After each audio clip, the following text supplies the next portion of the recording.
Hi, a couple of weeks ago I went up to London to attend an ultrasound workshop. It was at Canada Water, not too far from the Shard, an amazing building. The course was run by the British Medical Ultrasound Society and was about Point of Care UltraSound, POCUS, which is where the ultrasound is performed by the clinician seeing the patient rather than by a sonographer somewhere else in the building. Although this type of course is aimed primarily at hospital doctors and they made up most of the audience, there was a GP there as well as me, the only chiropractor / sonographer.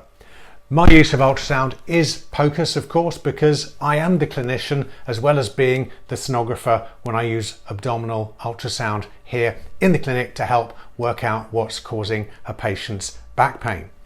The first presentation was about the FAST examination, focused assessment with sonography for trauma, used in A&E departments, mainly to look for free fluid or bleeding in patients who've had trauma.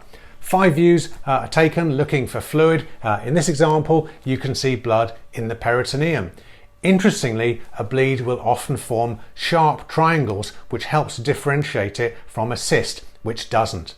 I don't use the FAST protocol in my patient assessment, but it was a really good reminder about some of the practical aspects of an abdominal ultrasound examination, which is what I do every day.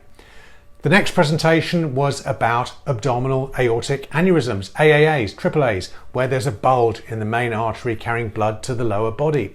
These are most common in older men who smoke or have smoked in the past. We're looking for an increase in the internal diameter of the artery above 3 centimeters, as they can rupture with fatal results. AAAs cause back pain, so this is certainly of interest to clinicians like chiropractors. We then had a presentation and a practical session about the use of ultrasound scanning to detect deep venous thrombus, DVT. Veins are normally easily squashed by pressure, so the aim with ultrasound scanning is to see if the vein can be squashed. If it can't be squashed, then there may be a DVT. I haven't done DVT scanning in the past, and it obviously takes quite a bit of practice to develop the confidence in your interpretation to use it clinically. I can see the merits of being able to do this and being able to differentiate a DVT from a muscle tear in the calf, which is often difficult to do. This area is something that I need to do more training in and get a lot more practice. Next up was vascular access scanning, where ultrasound is used to guide the insertion of a canula into a vein for drug administration. Not something that I'll be doing clinically, but interesting to learn about and to practice with the help of some models. I found it quite difficult, so hats off to those clinicians doing this with ease in hospital. We then moved on to ultrasound of the lung, looking at a variety of things for which ultrasound is helpful, including pneumothorax. Normally, you should see the pleura slide over each other, like this in this video.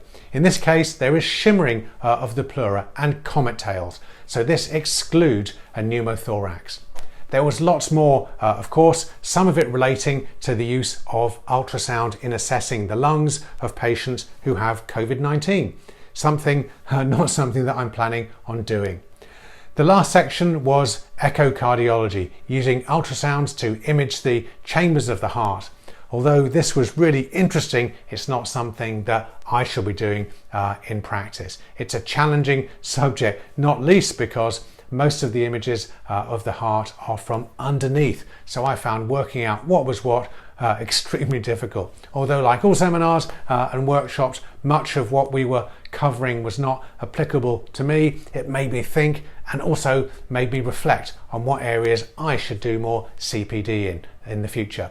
I think being able to do DVT scanning proficiently is my next aim. I was pretty exhausted by the end of the day when I had to get the underground back across London and then catch the train home, but it was worth it. So thanks to BMUS for a great training day, and thanks to you for watching. Bye for now.